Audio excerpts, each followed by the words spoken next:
அப்பா கையே பிடிச்சி நடந்தா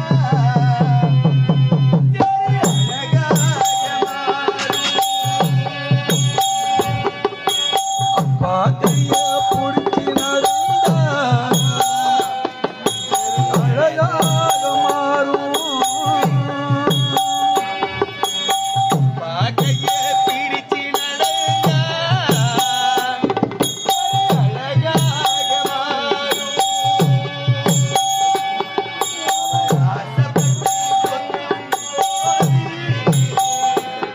அவர் வீச முடிக்கீரும்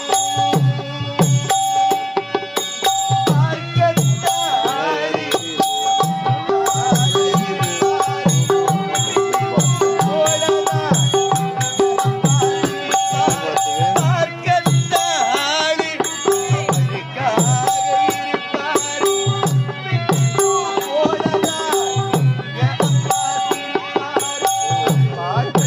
பிடிச்சி நடந்தா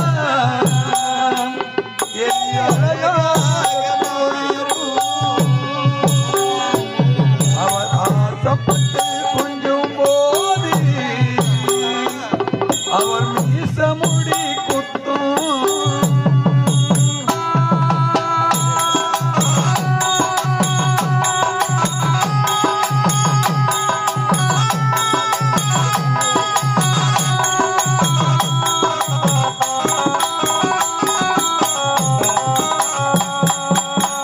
மேல் சட்டை போட்டதில்லை, கால் செருப்பு கேட்டதில்லை.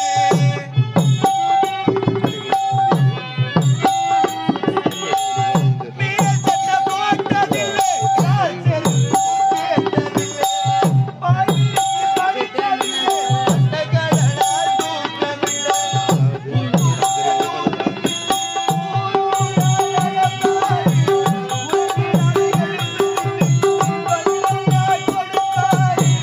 உப்பு முட்டை தூக்கிக்கிட்டு ஊரூரார் அழப்பாரி.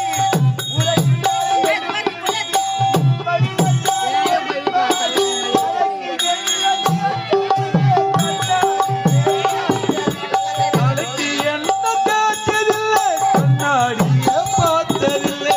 தலைக்கு என்ன தேய்ச்சதில்லை, கண்ணாடியை பார்த்ததில்லை. அவர் உழைச்சி உழைச்சி கலச்சதில்லை, உள்ளங்கையில் ரேகையில்லை. அப்பா கையே பிடிச்சி நடந்தா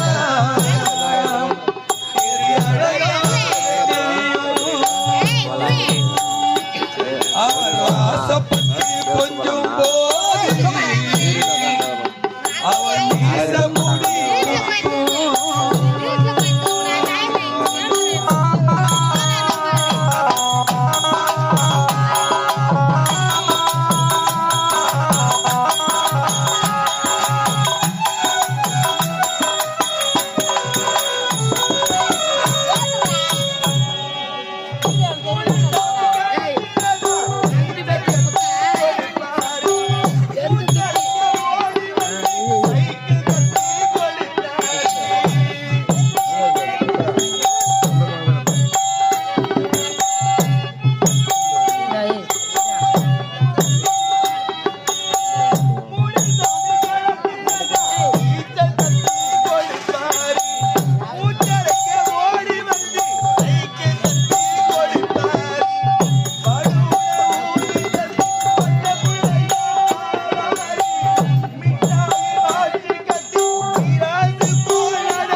அவர் செத்து பல நாட்களாகியும் திரும்ப எப்ப வருவார்? அப்பா கையே பிடிச்சி நடந்தா அழகாக தெரியும். அவர் ஆசைப்பட்டு கொஞ்சம் போது அவர் மீச முடி குத்தும். என் வாழ்க்கைக்கு விடுவு காலமே கிடையாதா?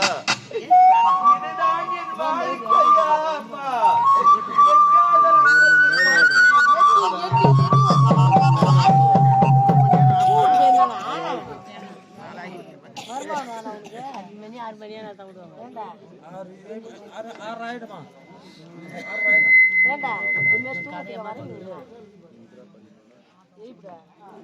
பணம் போட்டு ஆட்டம் வைக்கிறது நாத்துக்கு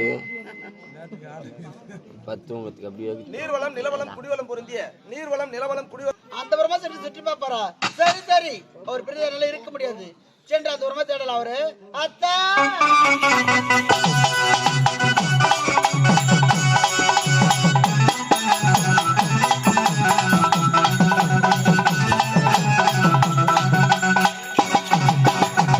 என்ன இது? என் காதல் விஜய் என்ன தெரியும்?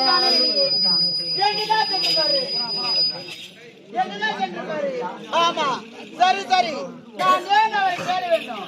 இப்பொழுது மாய கண்ணாடியை பார்த்தால் என் காதலன் விஜய் என்கிறவரை காட்டிவிடும்.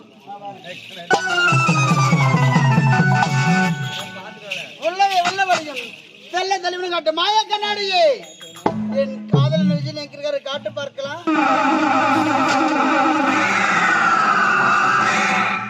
இவர் ஏன் மறைந்து மறைந்து சொல்ல வேண்டும்? ஒருவேளை திடீர் சென்று பாரு. அப்படி திடீர் செல்வதற்கு நம்ம நாவலத்தில் என்ன இருக்கு? ஒன்றுமே கிடையாது. சரி சரி, மறுபடியும் பார்க்கலாம்.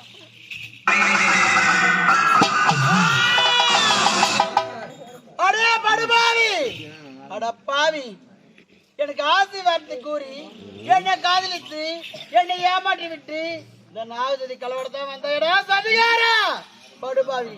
நீ எங்க செல்ல உன்னை விடவே மாட்டேன். இப்பொழுது உன்னை பிடித்தறிஞ்ச வர்ற இதோ வரேன்.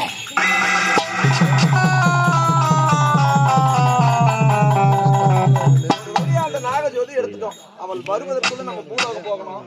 வர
காதலித்து என்னை ஏமாற்றி விட்டு டேய் இந்த நாகஜோதி கலவரத்தை வந்தா சொந்தக்காரா டேய் நீ யாரு?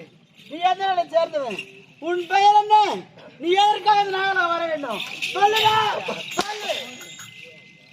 பூலோகத்தை சிற்றூர் கிராமத்தைச் சேர்ந்தவன், ஏமை குடும்பத்தில் பிறந்தவன். என்னுடைய பெயர் விஜயன் தான். படித்தேன், பட்டங்களை பெற்றேன். எங்கு சென்று வேலை கேட்டாலும் வேலை கிடைக்கல. வேலை கிடைக்காத காரணத்தால் பாயடைந்த மண்டபத்தில் அமர்ந்து கொண்டிருந்தேன். அந்த நேரத்தில் விஜயபுரி நாட்டு இளவரசி விஜயாவை ஒரு கருத்த முகமுடி கற்பழிக்க துணிந்தான். ஓடினேன், அவளை காப்பாற்றினேன். காப்பாற்றிய காரணத்திற்காக அவள் தந்தையிடம் அழைத்துச் சென்று எனக்கு பதவி வாங்கி கொடுத்தார். பதவி வாங்கி கொடுத்ததும் அல்லாமல் உயிரையும் மானத்தையும் காப்பாற்றி உன்னையை கரம்பிடிக்க வேண்டும், உன்னையை திருமணம் செய்ய வேண்டும் என்று உரைத்தார். ஆரம்பத்தில் நான் வேண்டாம் என்றாலும் இருமணமும் ஒரு மனதாகி நாங்கள் ஒன்றாக காதலி. காதலித்து விட்டாயா? அட பாவி, என்னை துரோகம் செய்து விட்டாயா? என்னடா நடந்தது? நாங்கள் காதலித்தது நாட்டு தளபதியாருக்கும் காவலாளிக்கும் பிடிக்கவில்லை. மன்னரிடத்தில் தெரிவித்து விட்டார்கள். என்னுடைய காதலி விஜயாவை சிறையில் அடைத்தார்கள். என்னை நாடு கடத்தினார்கள். நாடு கடத்தப்பட்ட நான் இனிமேல் உயிர் வாழக்கூடாது, எங்கேயாகிலும் சென்று என்னுடைய உயிரை மாய்த்துக் கொள்ளலாம் என்று ஓடினேன். அந்த நேரத்தில் ஓடி வந்தால் என்னுடைய காதலி விஜயா. அத்தான், நீயும் நானும் சாக பிறந்தவர்கள் அல்ல, நாம் இருவரும் வாழ பிறந்தவர்கள். நாம் இருவரும் சேர்ந்து வாழ வேண்டும் என்றால் அந்த நாகலோகம் சென்று நாகலோகத்தில் இருக்கும் அந்த நாகஜோதி என்ற பொருளை கொண்டு வந்து என் தந்தைக்கு பொருத்தினால் பார்வை நன்றாக தெரியும். அப்போது எதை கேட்டாலும் தருகின்றேன் என்று நாடு முழுவதும் பரிசாற்றி இருக்கிறார். பொண்ணோ பொருளோ ஆடையோ ஆபரணமோ வேண்டாம், என்னை மட்டும் கேள், கண்டிப்பா கொடுப்பார். இருவரும் திருமணம் செய்து கொண்டு சந்தோஷமா வாழலாம் என்று உரைத்தார். அதை கேட்டு ஓடி வந்தேன் இந்த நாகலோகம். இங்கு வந்தவுடனே என்னை பார்த்தவுடனே என்னை காதலிக்கின்றேன் என்று உரைத்தார். எங்கே நான் காதலிக்க முடியாது என்று மறுத்துவிட்டால் இந்த நாகஜோதி எடுக்க முடியாமல் போயிடுமோ என்று பயந்து காதலிப்பது போல் நடித்து இந்த நாகஜோதி எடுத்து திரும்ப வேளையிலே பார்த்துவிட்டு சட்டை கொண்டு வேட்டையாடுகின்றேன். சூழ்ச்சிக்காரா, ஆரம்பத்தில் வந்தா ஏன் நாகலோகம்? அப்ப நான் கேட்டேனே, அப்ப உண்மையை கூறியிருந்தால் இந்த நாகலோகத்தை எழுதி கொடுத்திருப்பேன். எனக்கு ஆசை வார்த்தை கூறி என்னை காதலித்து என்னை ஏமாற்றி விட்டு இந்த நாகத்தை எடுத்து சென்று உன் காதலோடு சேர்ந்து வாழ வேண்டுமா? படுபாவி டாய், ஏண்டா உன்னை இப்படியே விட்டா இன்னும் பூரத்துல எத்தனை பேர் ஏமாற்றுவேன். உன்னை விட மாட்டேன். எனக்கு கிடைக்காத நீ யாருக்குமே கிடைக்க விட மாட்டேன். எனக்கு இந்த நிலைமை யாருக்குமே நேரக்கூடாது. ஏண்டா இந்த அழகு பார்த்தாங்க நான் காதலித்தேன். ஆகையாலே இந்த அழகு குலைய வேண்டும், நீ சிறு சிறுக சாக வேண்டும், அதை பார்த்து ரசிக்க வேண்டும். அப்பொழுதுதான் மனசு ஆறும். படுபாவி, இவ்வளவு செல்லக்கூடாது, உன் காதலோடு சேர்ந்து வாழக்கூடாது, உன்னை விட மாட்டேன். அப்படி என்றால் நீங்க சொல்வது எனக்கு ஒன்றுமே புரியவில்லை. புரியவில்லையா? டேய், இந்த அழகு பார்த்தா நான் காதலித்தேன். ஆகையால இந்த அழகு இருக்கவே கூடாது. ஆகையால உனக்கு கொடுக்கிறேன் கொடிய சாபமா? வேண்டாம் தாயே, வேண்டாம். எனக்கு சாபத்தை அழித்து விட்டால் பூலோகம் சென்றால் யாருக்குமே என்ன அடையாளம் தெரியாது. அப்படி இருக்கும்போது நான் எப்படியம்மா என் காதலியோடு சேர்ந்து வாழ முடியும்? வேண்டாம் தாயே, வேண்டாம். எனக்கு சாபம் வேண்டாம் தாயே. நீ பூலோகம் சென்றாதானே? பூலோகம் செல்ல விட மாட்டேன். அந்த பெண்ணோடு சேர்ந்து வாழ விட மாட்டேன். ஆமாண்டா. டேய், நீ சாக வேண்டும், அதை பார்த்து ரசிக்க வேண்டும். நீ வாழ பிறந்தவன் அல்ல, நீ சாக பிறந்தவன். எனக்கு கிடைக்காது, நீ யாருக்குமே கிடைக்க கூடாது. அதை கொடுக்கிறேன் கொடிய சாபம். இந்த உலகத்திலே 4448 வியாதியே தலை சிறந்த வியாதி. உனக்கு குஷ்டம் பிடிக்க வேண்டும், நீ அறியா போக வேண்டும்.